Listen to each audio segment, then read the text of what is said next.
Welcome to Luca is a Billionaire, where the only thing I invest in is your answers. You start by opening the project folder and confirming your runtime is available. That makes everything else work. Once done, install only the extensions you need: language tools, linter, live server, to avoid clutter. Make sure workspace settings match team conventions: tab size, format on save, and default shell so formatting and commands behave predictably.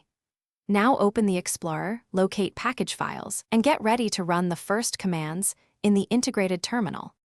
You now edit and run code. Split the editor for side-by-side files, use multi-cursor and IntelliSense to speed typing, and rely on the command palette for less common commands. Once you can run scripts in the integrated terminal, create a launch. JSON to configure debugging. Then set breakpoints and use step over, step into, and the watch panel to inspect values.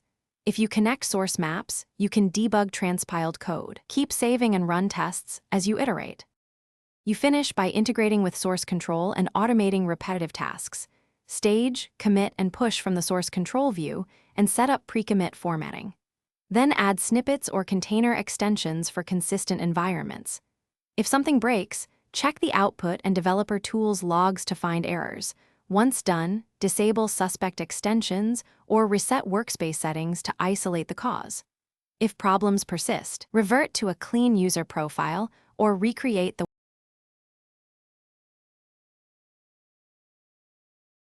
Thanks for watching and please subscribe. It's the best investment you'll ever make.